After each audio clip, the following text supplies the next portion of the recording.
You've already learned that when Jesus taught Peter, John, Bartholomew, and the other disciples to pray, he began with the words, when you pray. And that's the theme, the subject of our series, When You Pray. He didn't say if you pray, because Jesus assumed that everyone would eventually find a reason to pray.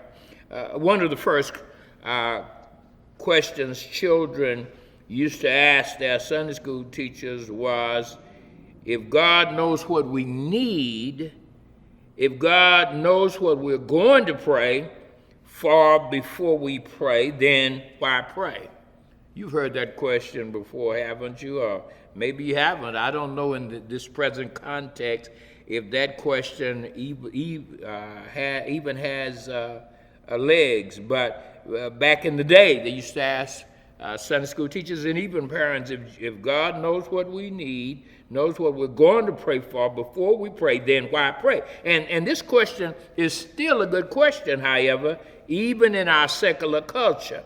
The question assumes that prayer is for God's benefit, but it isn't.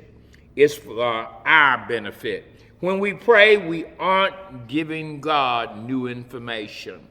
A lot of times, too many times when we pray, we try and inform God. But when we pray, we aren't giving God new information. The purpose of prayer is not to inform the eternal of something that God doesn't already know.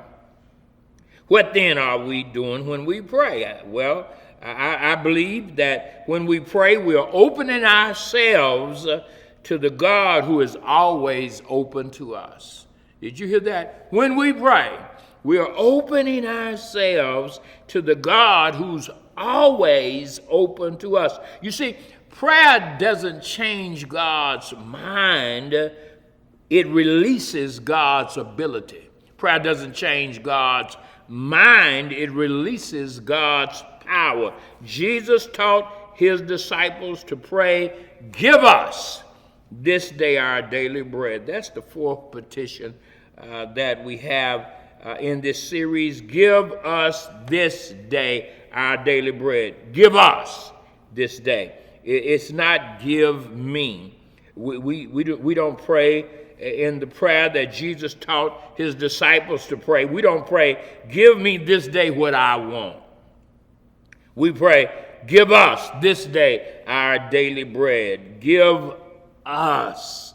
Not me, not mine, not I, but we and ours and us. Give us this day. This is an affirmation of community. Give us. Give us. I'm not in this by myself.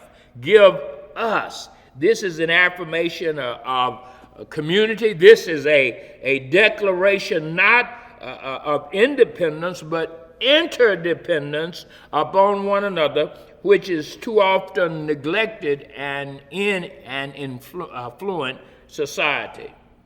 It's an affirmation that I'm not on this ship by myself, that I'm not in this by myself. But there's a fellowship, that there is an interdependence. If you study Jesus' life, you will see that Jesus knew something about the daily struggle to make ends meet. Someone said something to me, Pastor, I'm not just trying to make ends meet. I tried that, but right now in this current economic, this current social environment, I'm just trying to get my ends close enough so that they can wave at each other. But Jesus knew, when you look at Jesus' life, you knew that, and you found out, you will discover rather, that Jesus knew something about the everyday struggle to make ends meet. He knew the significance of the widow's two mites. He knew of the disaster a lost coin might be. You remember in Luke's account of the gospel, in chapter 15 of that account, that sister who lost a coin in the house. And Jesus also knew about shopping in the grocery store to try to stretch a budget to feed the family in the midst of a global pandemic. Not only that, Jesus knew that the body and the soul are in inseparable unity. The God who made our bodies is concerned about the needs of our bodies and is anxious for us to talk with him about our physical needs. Give us this day our daily bread. The usness of this prayer.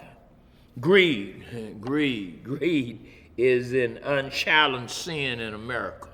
Let me say that again because I really want you to get this. Greed is an unchallenged sin in America. In our love affair with stuff and things, and our love affair with possessions and with materialism, we have made greed a virtue.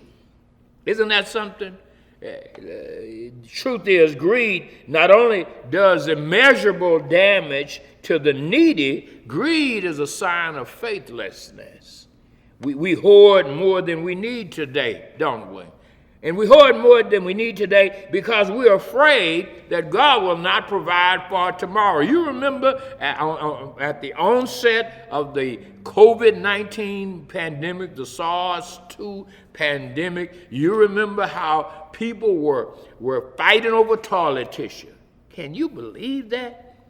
Fighting over toilet tissue. You couldn't find any Lysol on the shelves.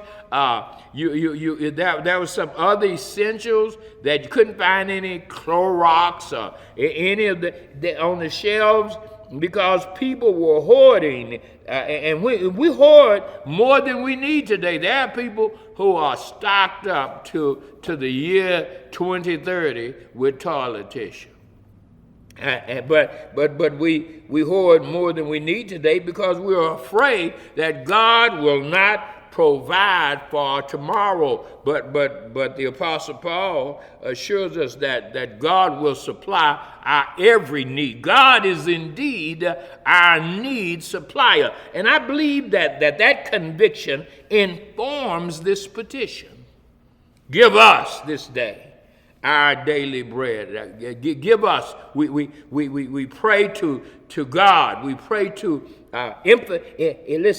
infinite intelligence.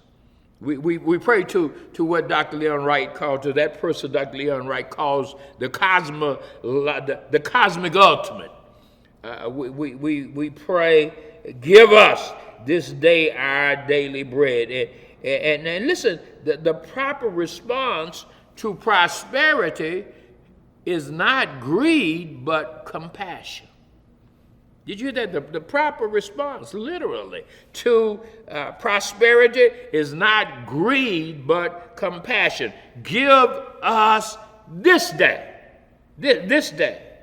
our daily bread. Give us this day our daily bread is a recognition of God's interest in more than just my needs. It's an acknowledgement that our God who created the ends of the earth, that our God is interested in more than me, myself, and I. Give us this day. I live in community. Give us this day our daily bread. God cares for the needs of all of us. Isn't that something? That ought to be good news. That ought to be shouting good news. God cares for the needs of all of us. Not just for those who live in gated communities and where they pay too much for an HOA. To the HOA, God cares for those who are marginalized, the pariahs of society. God cares for all of us. God cares for the middle class, the underclass, however you want to characterize it, whatever label, however you want to stratify it. God cares for the needs of all of us. Give us this day our daily bread. You know what? It's a prayer of equality.